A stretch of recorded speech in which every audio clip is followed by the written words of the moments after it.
Hello everyone. हम जो general science के कुछ क्वेश्चंस हैं, मल्टीपल चॉइस क्वेश्चंस, वो हम सोल्व कर रहे थे। एक सीरीज स्टार्ट कर रखी है 1000 क्वेश्चंस की, उसी को कंटिन्यूस करते हुए आज की क्लास में भी हम जीएस के कुछ क्वेश्चंस है, वो मल्टीपल चॉइस क्वेश्चन है, वो सोल्व करने वाले हैं। तो अपने पास फर्स्ट क्वेश्चन है, what are the petals of a flower collectively called. जो पेटल्स होते हैं फ्लावर के, मतलब फ्लावर की जो पंखुड़ियां होती है, जो अ, फूल की जो पत्तियां होती है, उनको अगर इकट्ठा हम बोले, इस एक सिंगल को तो हम क्या बोलते हैं, पेटल बोलते हैं। और अगर उनको हम इकट्ठा एक नाम दे तो क्या नाम हम उनको दे सकते हैं, वो हमें यहाँ पर बताना है। एक पर्टिकुलर नाम देना चाहे उनको तो हम क्या नाम दे सकते हैं वो बताना है। तो अपने पास फर्स्ट ऑप्शन है स्टेमन, सेकंड है एंथर, थर्ड है कोरेला एंड फोर्थ है नन ऑफ अबोव। तो एक बार फ्लावर के पार्ट्स में आपको बता देती हूँ। जो ग्रीनिश पार्ट होता है उसको हम बोलते हैं जो ग्रीनिश पार्ट होगा उसको हम बोलते हैं सेपल। फूल की जो पंखुड़ियां होती है, पत्तियां होती है फूल की, उनको बोला जाता है पेटल्स। और जो मेल पार्ट होता है उसके अंदर ये जो स्टिक लाइक स्ट्रक्चर है इसको बोलेंगे फिलामेंट, और ऊपर एक बल्ब लाइक स्ट्रक्चर है इसको बोला जाता है एंथर। और मेल के दोनों पार्ट्स को अगर हम इकट्ठा एक नाम देना चाहे तो वो हम दे सकते हैं स्टेमन। जो फ्लावर है उसके मेल पार्ट को इकट्ठा एक साथ बोले तो उसको बोला जाता है स्टेमन। बच गया कौन, फीमेल पार्ट। फीमेल पार्ट में क्या होता है, ऊपर स्टिग्मा प्रेजेंट होता है, ये बीच में पोलन ट्यूब होती है और नीचे ओवरी प्रेजेंट होती है। और इन तीनों को भी स्टिग्मा स्टाइल ओवरी या स्टिग्मा पोलन ट्यूब ओवरी को इकट्ठा बोले तो हम क्या बोल सकते हैं, कार्पल बोल सकते हैं। तो ये क्वेश्चन आपसे पूछ लिया जा सकता है कि जैसे कि यहाँ पे पेटल्स को कलेक्टिवली पूछ ले कि पेटल्स को कलेक्टिवली क्या बोलते हैं, तो कोरेला बोला जाता है। अगर ये पूछ ले कि भाई जो मेल पार्ट है फ्लावर का उसको कलेक्टिवली हम क्या बोलेंगे, दोनों पार्ट्स को एंथर एंड स्पर्म दोनों को इकट्ठा करके बोलना चाहे तो हम उसको क्या बोलेंगे। अगर ये चीज हमसे पूछ ले तो हम क्या बताएंगे यहाँ पे कि एंथर और फिलामेंट दोनों को इकट्ठा करके हम क्या बोल सकते हैं, स्टेमन बोल सकते हैं। और फीमेल पार्ट को कलेक्टिवली पूछ ले कि स्टिग्मा स्टाइल एंड ओवरी को इकट्ठा क्या बोलते हैं तो उसको हम कार्पल बोलते हैं। तो यहाँ पे पेटल्स का पूछा गया है तो पेटल्स को क्या बोला जाता है, कोरोला बोला जाता है। अपना थर्ड आंसर है, थर्ड ऑप्शन है वो इसका करेक्ट आंसर हो जाएगा कि पेटल्स, जो फ्लावर के पेटल्स है उनको कलेक्टिवली हम कोरोला बोलेंगे। नेक्स्ट क्वेश्चन अपने पास, which of following when digested produce amino acid. जब ह्यूमन बींग की बात करें, यहाँ पे जब डाइजेशन होता है ह्यूमन बींग के अंदर तो किस चीज का, कौन से न्यूट्रिएंट का डाइजेशन होगा जिससे अमीनो एसिड की फॉर्मेशन होगी। अपने पास फर्स्ट है फैट, सेकंड है कार्बोहाइड्रेट, थर्ड है प्रोटीन एंड फोर्थ है विटामिन। तो जब फैट है वो ग्लिसरॉल के फॉर्म में कन्वर्ट हो जाती है आफ्टर द डाइजेशन। कार्बोहाइड्रेट है वो छोटे छोटे यूनिट्स, मोनो यूनिट्स होते हैं कार्बोहाइड्रेट के, उनमें कन्वर्ट होता है, जैसे ग्लूकोज फ्रक्टोज उनमें टूट जाता है। प्रोटीन है वो उसका जब डाइजेशन होता है ट्रिप्सिन एंड पेप्सिन जो एंजाइम्स हैं उनकी हेल्प से। ट्रिप्सिन है वो कहाँ पे, स्मॉल इंटेस्टाइन में काम करता है। पेप्सिन है वो कहाँ पे काम करेगा, स्टमक में काम करता है। और वहां पे जब ये प्रोटीन का डाइजेशन करते हैं तो प्रोटीन का डाइजेशन होगा, उस टाइम पे अमीनो एसिड्स की फॉर्मेशन होती है। कौन से एंजाइम करते हैं, ट्रिप्सिन कर और पेप्सिन एंजाइम है वो दोनों मिलकर करते हैं। ट्रिप्सिन है वो स्मॉल इंटेस्टाइन में अपना रोल प्ले करता है, और पेप्सिन है वो कहाँ पे रोल प्ले करेगा, जो डाइजेशन का पार्ट है, स्टमक के अंदर पेप्सिन है वो अपना रोल प्ले करता है प्रोटीन के डाइजेशन में। तो हमसे क्या पूछा गया है कि किसका डाइजेशन होगा तब अमीनो एसिड्स की फॉर्मेशन होगी, तो प्रोटीन का डाइजेशन होगा तब अमीनो एसिड्स की फॉर्मेशन होती है। कौन करेगा, ट्रिप्सिन एंड पेप्सिन एंजाइम करेंगे। ट्रिप्सिन है वो स्मॉल इंटेस्टाइन में डाइजेशन करता है कंप्लीट प्रोटीन का, एंड पेप्सिन है वो स्टमक के अंदर प्रोटीन का डाइजेशन करता है। नेक्स्ट क्वेश्चन है हमारे पास, which of following is called the power house of the cell. कौन सा सेल ऑर्गेनल है, जो हमारी सेल होती है उसके अंदर कौन सा सेल ऑर्गेनल होगा जिसको हम क्या बोलते हैं, power house of the cell, उसको नाम दिया गया है। तो हमें पता है कि भाई न्यूक्लियस है उसको क्या बोला जाता है, जेनेटिक मटेरियल सेंटर बोला जाता है कि सेल का जो जेनेटिक मटेरियल सारा का सारा कहाँ पे है, न्यूक्लियस के अंदर प्रेजेंट है। तो पूरे के पूरे जो फंक्शनिंग है उनको न्यूक्लियस है वो देख रहा है, सारा का सारा जो जेनेटिक मटेरियल का कनेक्शन है वो कौन कर रहा है, पूरा का पूरा न्यूक्लियस है वो करता है। लाइसोसोम है, लाइसोसोम को सुसाइड बैग बोला जाता है। क्रोमोसोम है वो क्या है, वो भी जेनेटिक मटेरियल, डीएनए के अंदर क्रोमोसोम्स की स्ट्रक्चर प्रेजेंट होती है, डबल हेलिक्स स्ट्रक्चर में जीन्स प्रेजेंट है। तो वहां पे जो क्रोमोसोम्स है वो सेल ऑर्गेनल नहीं है, पहली बात तो ये एक पर्टिकुलर सेल ऑर्गेनल नहीं है, ये न्यूक्लियस के अंदर प्रेजेंट होता है। बच के कौन, माइटोकॉन्ड्रिया। तो माइटोकॉन्ड्रिया उसको power house of the cell बोला जाता है। जब स्मॉल इंटेस्टाइन से फूड कंप्लीट डाइजेस्ट हो चुका, डाइजेशन के बाद फूड सारा का सारा किसके साथ मिक्सअप हो जाता है, ब्लड के अंदर मिक्सअप हो जाता है। उधर से जब रेस्पिरेटरी ऑर्गन अपना काम कर रहा है तो ऑक्सीजन है वो ब्लड के साथ मिक्स हो जाती है, और ऑक्सीजन और ब्लड दोनों बाइंड अप होते हैं, और बाइंड अप करते हैं तो energy water plus carbon dioxide release करते हैं। जब food and oxygen bind up होते हैं तो एनर्जी एटीपी की फॉर्म में, एडिनोसाइन ट्राइफॉस्फेट की फॉर्म में एनर्जी प्रोड्यूस की जाती है। इसके साथ ही वाटर एंड जो CO2 है वो भी रिलीज की जाती है। वाटर को भी हमारी बॉडी यूज कर लेती है, और CO2 को हम बाहर एक्सहेल कर देते हैं जब हम ब्रीद आउट करते हैं उस टाइम पे। तो माइटोकॉन्ड्रिया है वो इस एटीपी की फॉर्म में जो एनर्जी फॉर्म हुई है उसको स्टोर करने का काम करता है। तो माइटोकॉन्ड्रिया को हम क्या बोलेंगे, power house of the cell, क्योंकि जो एनर्जी की फॉर्म है उसको स्टोर कर रहे हैं। दूसरा, एक माइटोकॉन्ड्रिया एक सिंगल सेल ऑर्गेनल है जो एनिमल सेल के अंदर प्रेजेंट है। उसके पास खुद का डीएनए प्रेजेंट है। न्यूक्लियस के पास तो प्रेजेंट होता है, न्यूक्लियस के अंदर तो पूरा का पूरा जेनेटिक मटेरियल प्रेजेंट है ही, लेकिन माइटोकॉन्ड्रिया है उसके पास भी खुद का डीएनए, सेलुलर डीएनए प्रेजेंट होता है, और इसके पास भी सेल्फ रेप्लिकेशन की प्रॉपर्टी होती है। ये खुद अपनी कॉपीज है वो बना सकता है रेप्लिकेशन प्रोसेस के द्वारा। प्लांट सेल की बात करें तो उसके अंदर क्लोरोप्लास्ट नाम का एक सेल ऑर्गेनल होता है जो कि क्लोरोफिल पिगमेंट जिसमें प्रेजेंट होते हैं, तो उसके पास सेलुलर डीएनए होता है। एनिमल सेल में माइटोकॉन्ड्रिया के पास प्रेजेंट होंगे, प्लांट सेल में माइटोकॉन्ड्रिया के पास तो होंगे होंगे, साथ में क्लोरोप्लास्ट के अंदर भी होते हैं। तो माइटोकॉन्ड्रिया क्या बोला जाएगा, power house of the cell. ATP की फॉर्म में जो एनर्जी प्रोड्यूस हुई है ड्यूरिंग द रेस्पिरेशन प्रोसेस, जब ऑक्सीजन एंड फूड दोनों बाइंड अप हुए हैं उस टाइम पे जो प्रोडक्ट रिलीज हुआ है ATP plus water plus carbon dioxide, तो उस एटीपी को कौन स्टोर करेगा, माइटोकॉन्ड्रिया स्टोर करता है, और पूरी बॉडी के अंदर इसकी सप्लाई की जाती है। नेक्स्ट क्वेश्चन है, which of following is responsible for the growth in human body. कौन सा, नीचे सारे के सारे ग्लैंड्स के नाम दिए गए हैं, तो कौन सी ग्लैंड है वो रिस्पॉन्सिबल रहेगी किस चीज के लिए, जो हमारी बॉडी की ग्रोथ हो रही है, ह्यूमन बॉडी की जो ग्रोथ हो रही है उसके लिए जो रिस्पॉन्सिबल रहेगी, वो कौन सी ग्लैंड है वो रिस्पॉन्सिबल रहती है। पिट्यूटरी ग्लैंड होगी, या फिर एंडोक्राइन ग्लैंड होगी, या दोनों रिस्पॉन्सिबल होगी, या इनमें से कोई भी नहीं, नन ऑफ दीज, इनमें से कोई भी नहीं होगा।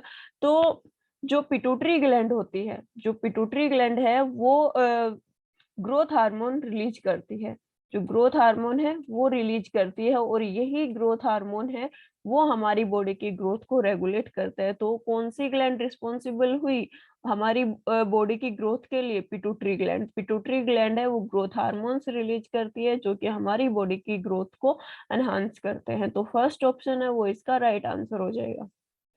नेक्स्ट क्वेश्चन हमारे पास, which of following tissue carry water to different part of plant. कौन सा टिश्यू है जो प्लांट के डिफरेंट पार्ट्स में वाटर की सप्लाई करता है, वो हमें यहाँ पर बताना है कि कौन सा पार्ट टिश्यू होगा प्लांट के अंदर जो कि वाटर की सप्लाई कर रहा है कंटिन्यूअसली, और इसके साथ मिनरल्स की भी सप्लाई करता है। तो फर्स्ट है हमारे पास जाइलम, सेकंड है फिलोयम, थर्ड है एडिपोज, एंड फोर्थ ऑप्शन है नन ऑफ अबोव। तो जो जाइलम होता है वो वाटर की सप्लाई करता है प्लांट के अंदर। रूट से प्लांट वाटर एब्जॉर्ब करेगा, और रूट से पूरी की प्लांट बॉडी के पास जो वाटर सप्लाई करना है, मिनरल सप्लाई करने का काम है वो कौन करता है, जाइलम करता है। जाइलम की जो मूवमेंट है वो यूनिडायरेक्शनल मूवमेंट होती है, अपवर्ड साइड में मूवमेंट होगी, रूट से अपवर्ड साइड प्लांट के अंदर ये अपना जो मूवमेंट रहेगी वो शो करेगा, क्योंकि ये तो है नहीं कि पानी ऊपर बन रहे हैं ऊपर से नीचे लेके आएगा, ऐसा तो कुछ होता नहीं है। पानी है वो कहाँ पे, रूट में जा रहा है, और रूट से कौन लेके जाएगा, जाइलम टिश्यू है वो उसको आगे ट्रांसफर करने का काम करता है। तो xylem tissue water and minerals को ट्रांसफर करेगा, यूनिडायरेक्शनल इसकी मूवमेंट होती है। बात करें इसमें सेकंड ऑप्शन दे रखा है फिलोएम, तो फिलोएम है वो फूड का ट्रांसफर करता है, फिलोएम फूड का ट्रांसफर करेगा, इसकी बाई डायरेक्शनल होगी, अपवर्ड मूवमेंट भी शो करेगा और डाउनवर्ड मूवमेंट, दोनों तरह की मूवमेंट है वो फिलोएम शो करता है। ग्रीनिश पार्ट में जो फूड बना मतलब लीव्स के अंदर जो फूड प्रिपेयर हुआ है, प्लांट ने फूड प्रिपेयर किया है, वो फूड कहाँ तक पहुंचाता है, हर एक प्लांट के नॉन ग्रीन पार्ट तक पहुंचाता है। तो जाइलम वाटर की सप्लाई करेगा, मिनरल्स की सप्लाई करेगा, फिलोएम फूड की सप्लाई करेगा। जाइलम है उसकी यूनिडायरेक्शनल मूवमेंट है वो होगी, फिलोएम की बाई डायरेक्शनल मूवमेंट होती है। फिर आते हैं नेक्स्ट क्वेश्चन पे।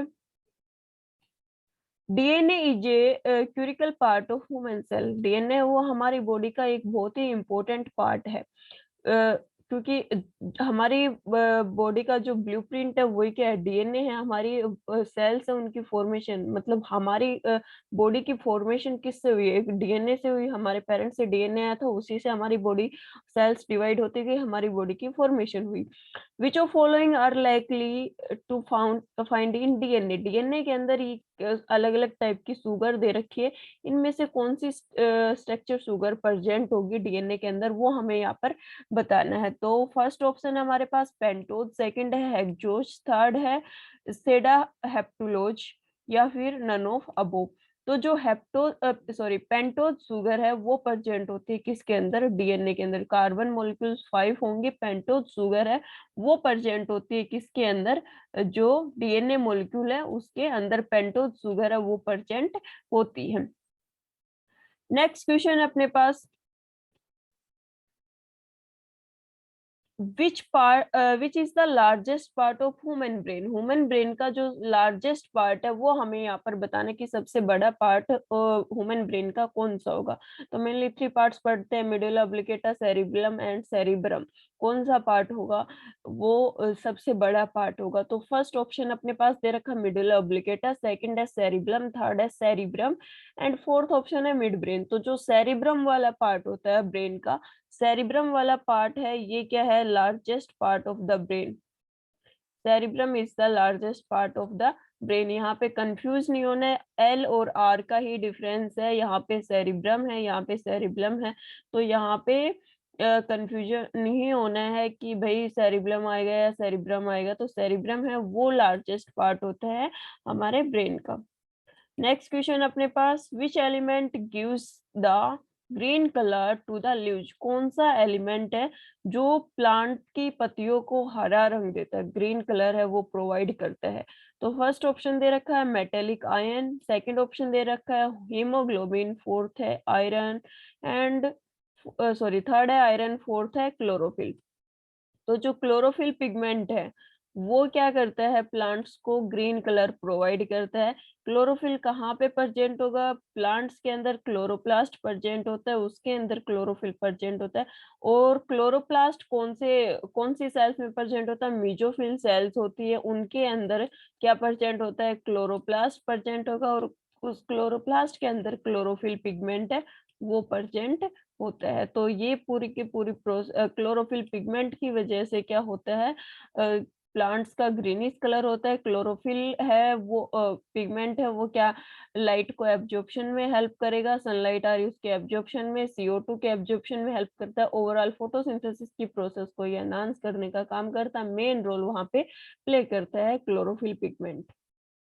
नेक्स्ट क्वेश्चन है, which part of body coordinates the action of various organ in the body. कौन सा बॉडी पार्ट है जो हमारे पूरी की पूरी बॉडी की फंक्शनिंग को देखता है, लीवर देखता है या kidney, heart, brain.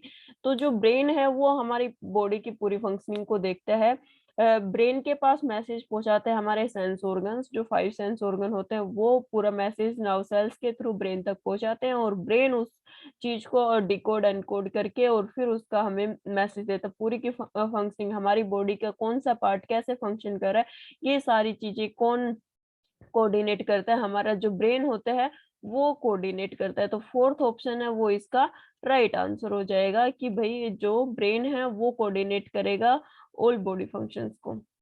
Next, what is the genetic makeup of normal human female, human female के अंदर जो जेनेटिक मेकअप होगा, मतलब क्रोमोजोम किस फॉर्म में प्रेजेंट होंगे वो हमें यहाँ पर बताना है। क्रोमोजोम की जो स्ट्रक्चर है वो किस फॉर्म में प्रेजेंट होगी वो हमें यहाँ पर बताना है। तो एक्स एक्स क्रोमोजोम होंगे या एक्स वाई क्रोमोजोम या एक्स एक्स वाई क्रोमोजोम या एक्स ओ क्रोमोजोम। तो फीमेल के अंदर एक्स एक्स क्रोमोजोम है वो प्रेजेंट होते हैं।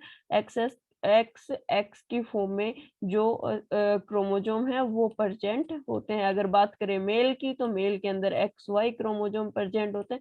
वाई क्रोमोजोम सिर्फ मेलनेस को रिप्रेजेंट करता है और ये एक्स क्रोमोजोम के कंपैरिजन में छोटा होता है। फीमेल के अंदर double X chromosome structure present होगी, मेल के अंदर X Y chromosome structure present होगी।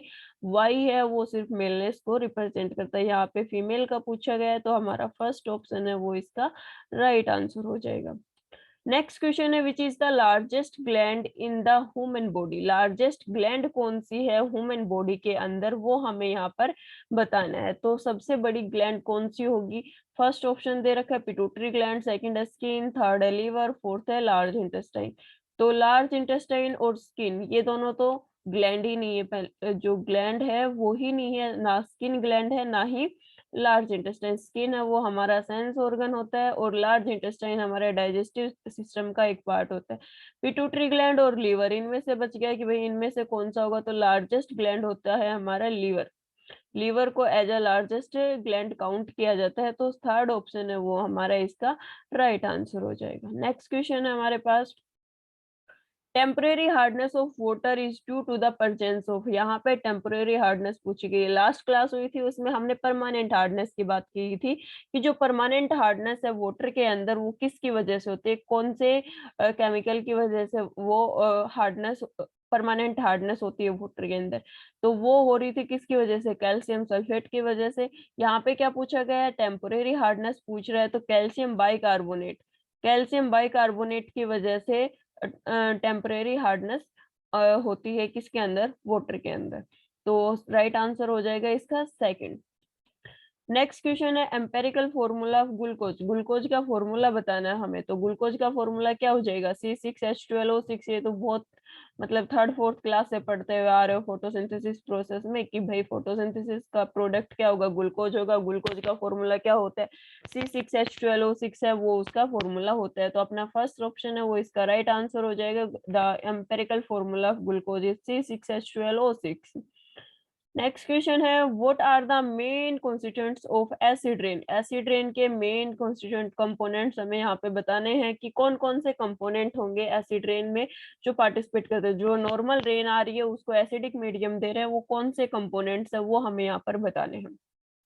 तो फर्स्ट क्वेश्चन है urea and sulphur dioxide, second है chlorine and sulphur dioxide, third है ammonia and sulphur dioxide and fourth है नाइट्रस ऑक्साइड और सल्फर डाइऑक्साइड। तो जो एसिड रेन है उसके अंदर इंक्लूड होता है CO2, NO2 एंड SO2। मतलब ये sulphur dioxide, carbon dioxide, nitrous oxide, nitrogen dioxide sorry, तो ये कंपोनेंट्स है वो इंक्लूड होते हैं nitrous oxide, sulphur dioxide and CO2। इनकी वजह से जो रेन है वो एसिडिक मीडियम में कन्वर्ट हो जाती है और एसिड रेन का पीएच है वो होता है 5.6। मतलब वीक एसिड की फॉर्मेशन यहाँ पे होती है, वीक एसिड की फॉर्मेशन होगी। और इसका इफेक्ट, एसिड रेन का इफेक्ट मार्बल के ऊपर सबसे ज्यादा पड़ता है। तो जो ताजमहल है, ताजमहल है उसका कलर येलोइश कलर का होना स्टार्ट हो गया था। वो वहां पे एक रिफाइनरी थी, ऑयल रिफाइनरी, उसकी वजह से वहां पे CO2 एंड NO2 का बहुत ही ज्यादा अमाउंट में एज अ पोल्यूटेंट ये दोनों कंपोनेंट्स रिलीज हो रहे थे।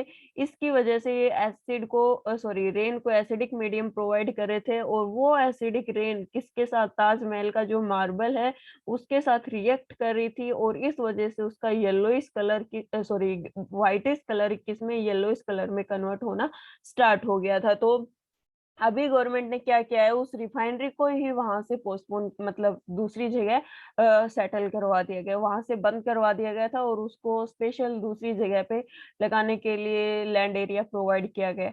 तो जो एसिड रेन है वो मार्बल के साथ रिएक्ट करती है, वीक एसिड कार्बोनिक एसिड की फॉर्मेशन होते हैं मेनली, अगर CO2 के साथ ये रिएक्ट करेगी, और NO2 और SO2 है, ये भी इसके मेन कंपोनेंट है। तो हमारे पास ऑप्शन में nitrous oxide and sulphur dioxide है, तो अपना फोर्थ ऑप्शन है वो इसका राइट आंसर हो जाएगा।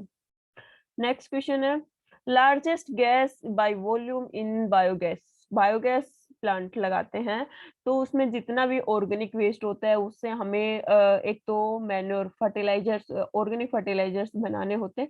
इसके अलावा जब ऑर्गेनिक फर्टिलाइजर्स बनाते हैं तो उस टाइम पे बहुत सारी गैसेस रिलीज होती है, जैसे कि कार्बन डाइऑक्साइड हो गई, मीथेन हो गई, सल्फर डाइऑक्साइड हो गई, नाइट्रोजन का कुछ अमाउंट होता है तो बहुत सारी गैसेज है वो रिलीज होती है।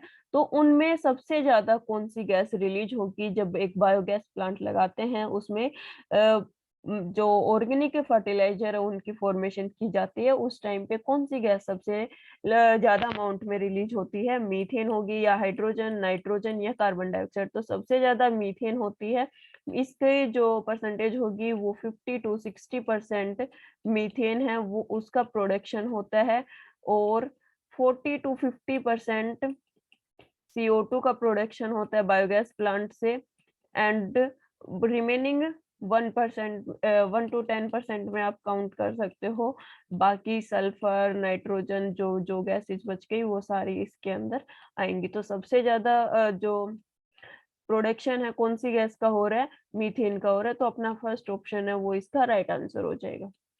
नेक्स्ट क्वेश्चन होगा हमारे पास यहाँ पे, is an essential in the soil for plant growth. Plant growth के लिए कौन सा न्यूट्रिएंट है वो सबसे ज्यादा एसेंशियल होगा, सबसे ज्यादा जरूरी होगा, वो हमें यहाँ पे बताना है। तो फर्स्ट ऑप्शन है ऑक्सीजन, सेकंड है कार्बन डाइऑक्साइड, थर्ड है हाइड्रोजन एंड फोर्थ है नाइट्रोजन। तो नाइट्रोजन है वो सबसे ज्यादा इम्पोर्टेंट होता है प्लांट ग्रोथ के लिए। प्लांट की ग्रोथ हो रही है उसके लिए सबसे ज्यादा जो न्यूट्रिएंट है उस किसकी जरूरत पड़ेगी? नाइट्रोजन की जरूरत पड़ती है। तो फोर्थ ऑप्शन है वो हमारा इसका राइट आंसर हो जाएगा। नेक्स्ट क्वेश्चन अपने पास, method of growing plant without soil is called. एक ऐसा मेथड है जिसमें बिना मिट्टी के पौधे उगाए जाते हैं, एक ऐसा मेथड है जिसमें बिना मिट्टी के पौधे उगाए जाते हैं, वो हमें यहाँ पर बताना है कि कौन सा मेथड है जिसमें बिना सोयल के प्लांट्स उगाए जा रहे हैं।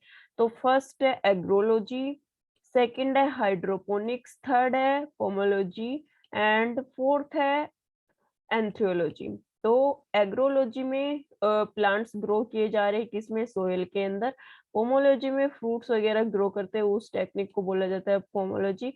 और एंथोलॉजी है वो निमेटोड्स के लिए होती है, कि वहां पे निमेटोड्स है उनको उनकी ग्रोथ करवाई जा रही है। तो जो हाइड्रोपोनिक मेथड होता है उसके द्वारा विदाउट सोयल प्लांट्स वो ग्रो किए जाते हैं। एक पूरा का पूरा सिस्टम बनाया जाता है, उसके अंदर वाटर कुछ मतलब ट्यूब लाइक स्ट्रक्चर वहां पे बनाए जाते हैं, नीचे वाटर है वो फिल कर दिया जाता है। यहाँ पे इन ट्यूब लाइक स्ट्रक्चर्स में प्लांट है वो लगाया जाएगा, उसकी रूट है वो इस वाटर के अंदर आएगी, इस वाटर के अंदर उसकी रूट्स आएंगी, और इसी वाटर में वो सारे के सारे न्यूट्रिएंट्स है वो ऐड किए जाएंगे जो कि एक प्लांट सोयल से लेते हैं।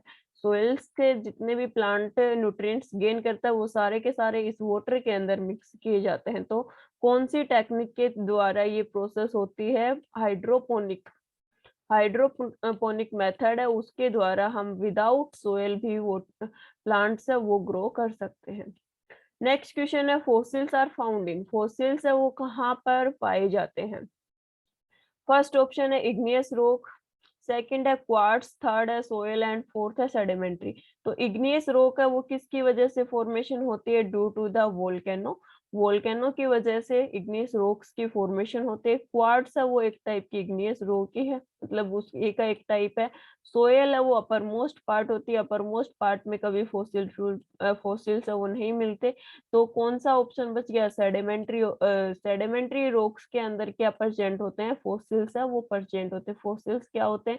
कोई भी जीव जंतु मर गया है, कोई भी एनिमल, कोई भी प्लांट मर चुका है और काफी सालों तक उसकी बॉडी लेयर, जो सोयल की लेयर्स उनके नीचे दबी हुई है, उसी को हम क्या बोलते हैं? फॉसिल बोलते हैं। तो सेडिमेंट्री रॉक्स के अंदर क्या प्रेजेंट होंगे? फॉसिल्स है वो प्रेजेंट होंगे। नेक्स्ट क्वेश्चन है the SI unit of density for any substance. किसी जो डेंसिटी है उसकी एसआई यूनिट हमें यहाँ पर बतानी है। तो फर्स्ट ऑप्शन है किलोग्राम पर मीटर स्क्वायर, सेकंड ऑप्शन है किलोग्राम पर मीटर क्यूब, थर्ड ऑप्शन है किलोग्राम इनटू मीटर स्क्वायर और नन ऑफ द अबोव। तो जो डेंसिटी की एसआई यूनिट होगी वो होगी किलोग्राम पर मीटर क्यूब। जो सेकंड ऑप्शन है वो इसका राइट आंसर होगा। नेक्स्ट क्वेश्चन है the rocket works on the. Rocket है वो किस प्रिंसिपल के ऊपर काम करता है वो हमें यहाँ पर बताना है। तो फर्स्ट ऑप्शन है आर्किमिडीज प्रिंसिपल, सेकंड है the second law of motion, third है principle of conservation of momentum and fourth option है नन ऑफ दिस। तो जो रॉकेट है वो principle of conservation of momentum के ऊपर काम करता है। जो प्रिंसिपल है किसका? कंजर्वेशन ऑफ मोमेंटम, उसी के ऊपर रॉकेट की प्रोसेस है वो चलती है। इसी प्रिंसिपल के बेस पे इसकी पूरी की पूरा जो स्ट्रक्चर है वो बेस्ड होता है। तो रॉकेट है वो किसकी, कौन से प्रिंसिपल के बेस पे काम करेगा? Principal of conservation of momentum. Next question अपने पास नेक्स्ट क्वेश्चन है what is the change in the direction of light by a mirror called. एक सनलाइट, मतलब सनलाइट कोई भी लाइट हम डाल रहे हैं और क्या हो रहा है, कोई भी लाइट हम डाल रहे हैं तो वो रिफ्लेक्ट होके जा रही है एक मिरर से। एक मिरर के ऊपर लाइट डाली, वो वापस से बैक जा रही है, उसकी डायरेक्शन चेंज हो रही है। तो मैंने पहले ही बोल दिया रिफ्लेक्ट का, तो क्या हो जाएगा वहां पे? क्या हो रहा है? Reflection of light. तो ऑप्शन अपने पास क्या क्या दे रखे हैं? एब्जॉर्प्शन ऑफ लाइट, सेकंड है रिफ्रैक्शन ऑफ लाइट, थर्ड है reflection of light and diffraction of light. तो जब मिरर के ऊपर लाइट पड़ेगी उसकी डायरेक्शन चेंज क्यों होगी? Due to the reflection. Reflect होगी वो लाइट और वो अपनी डायरेक्शन चेंज कर देगी। तो थर्ड ऑप्शन है वो इसका राइट आंसर होगा। नेक्स्ट क्वेश्चन हमारे पास a red flower kept in a green light will appear. एक रेड फ्लावर है उसको हमने ग्रीन लाइट में रख दिया तो उसका कलर कैसा दिखाई देगा हमें वो बताना है। तो जो रेड फ्लावर है वो किस में कन्वर्ट हो जाएगा? ब्लैक किस कलर में कन्वर्ट हो जाता है? रेड के ऊपर अगर हम व्हाइट लाइट डालेंगे तो वो कैसा रहेगा? रेड ही रहेगा। अगर हमने रेड लाइट इसके ऊपर डाली है तो भी ये रेड ही दिखाई देगा। अगर हमने इसके ऊपर ग्रीन, ब्लू, ऑरेंज या फिर ब्लैक, ये हम सारी की सारी लाइट अगर हम रेड कलर के ऊपर डालते हैं तो ये किस में कन्वर्ट हो जाएगा? ब्लैक कलर में ये कन्वर्ट हो जाएगा। तो फोर्थ ऑप्शन है वो इसका राइट आंसर होगा। Next question is use to measure wind speed. कौन सा इंस्ट्रूमेंट है उसका यूज किया जाता है विंड स्पीड को मेजर करने के लिए? तो विंड स्पीड को मेजर करने के लिए नॉर्मली किसका यूज करते हैं हम? विंड स्पीड को मेजर करने के लिए हाइड्रोमीटर का यूज करेंगे या पिक्नोमीटर का यूज करेंगे या फेथोमीटर का यूज करेंगे, एनीमोमीटर। तो एनीमोमीटर का यूज किया जाता है किस लिए? विंड स्पीड को मेजर करने के लिए। ग्राउंड लेवल से 10 मीटर अबोव सेट किया जाता है। 10 मीटर अबोव इसको सेट करेंगे और फिर हम क्या कर सकते हैं? एयर की स्पीड है उसको मेजर कर सकते हैं। 10 मीटर अबोव इसको सेट करेंगे अबोव द ग्राउंड। तो कौन सा हो जाएगा इंस्ट्रूमेंट? अनीमोमीटर। अनीमोमीटर के थ्रू विंड स्पीड है वो मेजर की जाती है। नेक्स्ट क्वेश्चन है which one of the following is not a true fruit. कौन सा है वो ट्रू फ्रूट नहीं है? जो पार्थेनोकार्पी प्रोसेस है उसके थ्रू फ्रूट फॉर्मेशन होती है उसको हम बोलते हैं फॉल्स फ्रूट, मतलब नॉट अ ट्रू फ्रूट, वो उसमें इंक्लूड हो जाएगा। तो अपने पास ऑप्शन है एप्पल, ग्रेप, डेट, पाम और नन ऑफ अबव। तो जो एप्पल होता है वो डायरेक्ट फर्टिलाइजेशन की जो प्रोसेस हो रही है, सेक्सुअल प्रोडक्शन के थ्रू जो फर्टिलाइजेशन प्रोसेस हो रही है प्लांट्स के अंदर, उसके थ्रू इसकी ग्रोथ नहीं होती है, ये ग्रो करता है पार्थेनोकार्पी प्रोसेस के थ्रू। तो एप्पल है वो क्या है, एक फॉल्स फ्रूट है, नॉट अ ट्रू फ्रूट। तो फर्स्ट ऑप्शन है वो अपना इसका राइट आंसर हो जाएगा कि एप्पल है वो एक फॉल्स फ्रूट है, फर्टिलाइजेशन के द्वारा इसकी फॉर्मेशन नहीं होती, पार्थेनोकार्पी प्रोसेस के थ्रू इसकी फॉर्मेशन होती है। नेक्स्ट क्वेश्चन अपने पास, legumes are highly nutritious as they are amended. जो फलीदार पौधे होते हैं उनके अंदर सबसे ज्यादा कौन सा न्यूट्रिएंट प्रेजेंट होता है, लेड या fat, protein, oil, starch, none of above. तो जो लेग्यूम्स होते हैं उनके अंदर सबसे ज्यादा प्रोटीन कंटेंट प्रेजेंट होता है, और लेग्यूम प्लांट की रूट्स के अंदर नोडुल्स प्रेजेंट है, छोटी छोटी गांठ प्रेजेंट होती है। उन नोडुल्स के अंदर नाइट्रोजन कंटेंट सबसे ज्यादा होता है, जो कि सोयल की फर्टिलिटी को इंक्रीज करता है, सोयल फर्टिलिटी को वो बढ़ाता है। इसलिए लेग्यूमियस प्लांट है वो सोयल के लिए भी यूजफुल है और हमारे लिए तो यूजफुल होते हैं, क्योंकि हमें भी क्या प्रोवाइड करे, प्रोटीन। तो इसका बी ऑप्शन सही हो जाएगा कि लेग्यूम्स के अंदर कौन सा सबसे ज्यादा न्यूट्रिएंट प्रेजेंट होगा, प्रोटीन है वो सबसे ज्यादा होगा। नेक्स्ट है फेराडे कांस्टेंट। फेराडे कांस्टेंट क्या है, क्या चीज, किस चीज को वो बता रहा है। तो फर्स्ट ऑप्शन है depend on the amount of electrolyte. क्या इलेक्ट्रोलाइट पे की अमाउंट है उस पे डिपेंड करेगा फेराडे कांस्टेंट, या फिर depend upon current flowing in the electrolyte, electrolyte के अंदर जो करंट फ्लो हो रहा है उसके ऊपर डिपेंड करेगा। Depend upon the volume of solvent in which electrolytes are dissolved, उस चीज पे कि सोलवेंट का वॉल्यूम कितना है जिसमें इलेक्ट्रोलाइट है वो डिजोल्व हुआ है, उस चीज पे फेराडे कांस्टेंट डिपेंड करता है, या फिर it is a universal constant और नन ऑफ अबव। तो फेराडे कांस्टेंट है वो एक यूनिवर्सल कांस्टेंट काउंट किया जाता है। तो अपना डी ऑप्शन है वो इसका राइट आंसर हो जाएगा कि Faraday constant is the universal constant. Next question अपने पास, which of following process is a part of the process involve in water cycle. Water cycle में कौन सी प्रोसेस है वो इंक्लूड नहीं होगी, वो हमें यहाँ पर बताना है। तो जो वाटर साइकिल है उसमें मेनली तीन प्रोसेस इंक्लूड होती है, इवोपरेशन, कंडेंसेशन, कंडेंसेशन मतलब फ्रीजिंग, एंड प्रेसिपिटेशन मतलब रेनफॉल। तो ये तीन प्रोसेस है मेनली इंक्लूड होती है। तो इवोपरेशन है वो भी इंक्लूड होगी, इलेवेटर है वो भी इंक्लूड होगी, और फ्रीजिंग है वो भी इंक्लूड होती है। थेविंग प्रोसेस होती है वो इंक्लूड नहीं होती है वाटर साइकिल में। तो जो डी ऑप्शन है वो इसका राइट आंसर होगा।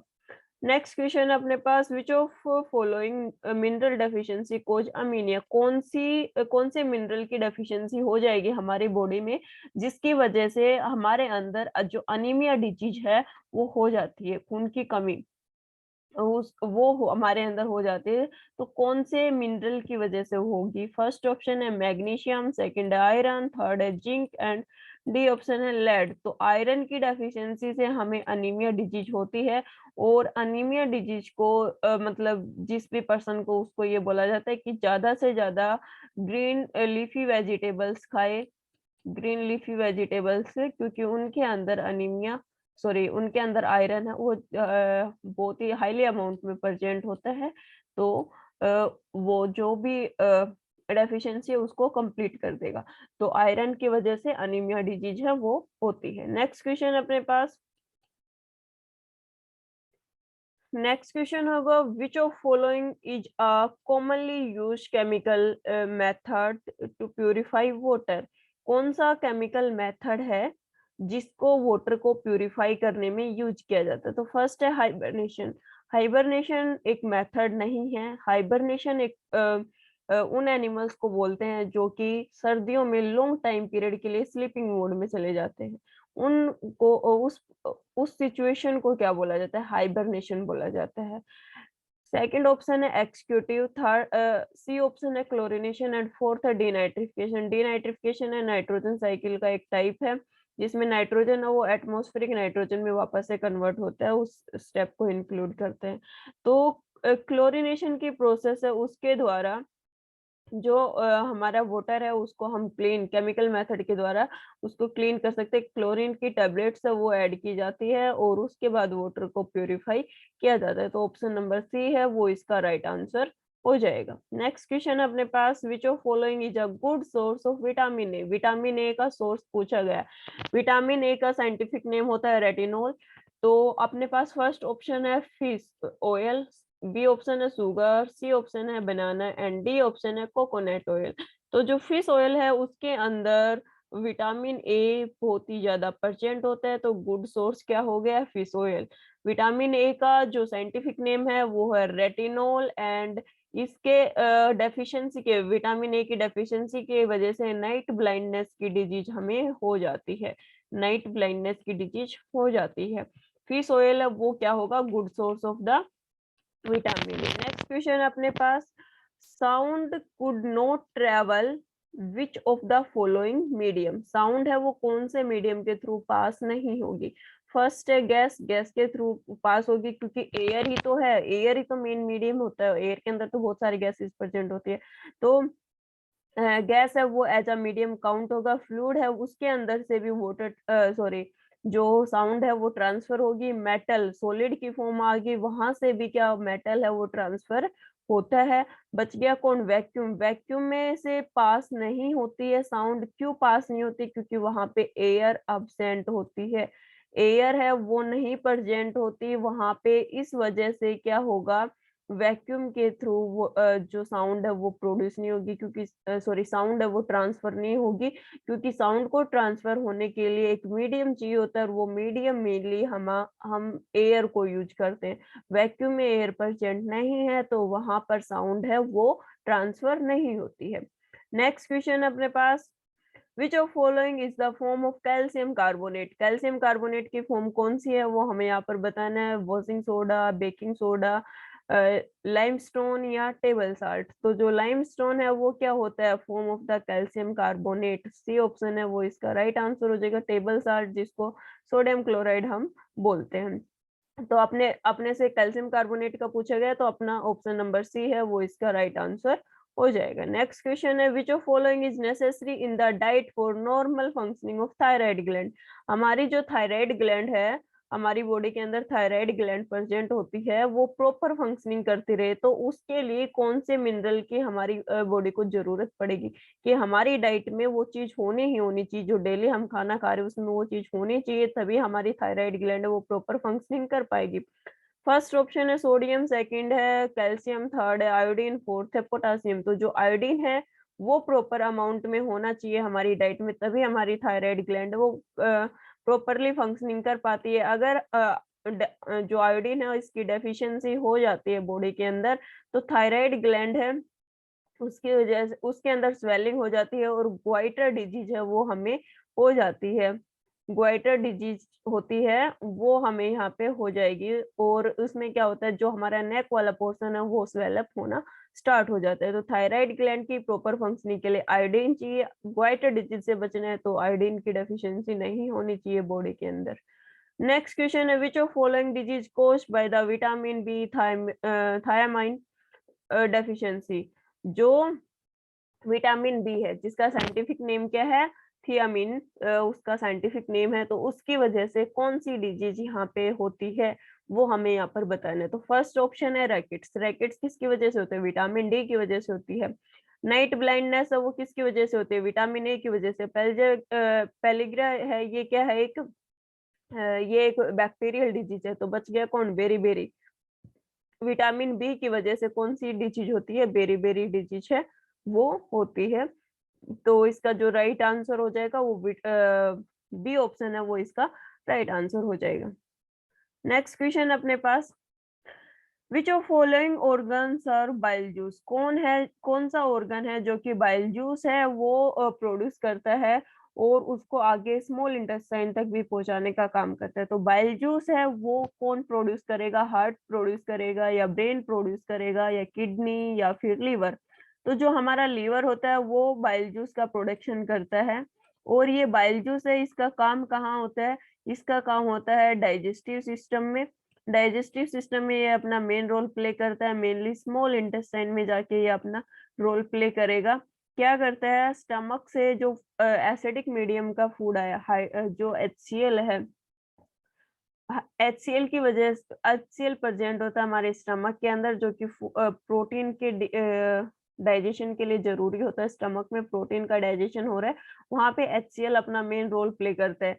तो उस HCl की वजह से क्या हो गया, फूड है वो किस में, एसिडिक मीडियम में कन्वर्ट हो जाता है, और उस एसिडिक मीडियम को एल्कलाइन करने के लिए कौन काम करेगा, बाइल जूस है वो काम करता है। बाइल जूस है वो बेसिक फॉर्म होता है, और ये जब एसिडिक और बेसिक दोनों एक दूसरे के साथ रिएक्ट करेंगे तो क्या एल्कलाई फॉर्म की फॉर्मेशन ये कर लेते हैं। तो कौन प्रोड्यूस कर रहा है, लीवर है वो प्रोड्यूस कर रहा है। क्या काम कर रहा है कि भाई फूड को एल्कलाइन मीडियम प्रोवाइड करने का काम करता है स्मॉल इंटेस्टाइन में। तो ये हो गए अपने 35 क्वेश्चंस आज की क्लास में। नेक्स्ट क्लास में भी हम आगे अपने MCQ सोल्व करेंगे। वीडियो अगर कुछ इंफॉर्मेटिव लगी तो प्लीज लाइक कर देना, शेयर कर देना, और जो चैनल पे न्यू है वो चैनल को सब्सक्राइब कर लीजिए, ताकि जो भी वीडियो आप आगे अपलोड हो उसके नोटिफिकेशन आपको मिलते रहे। आज की क्लास में इतना ही। थैंक यू सो मच, मिलते हैं नेक्स्ट सेशन।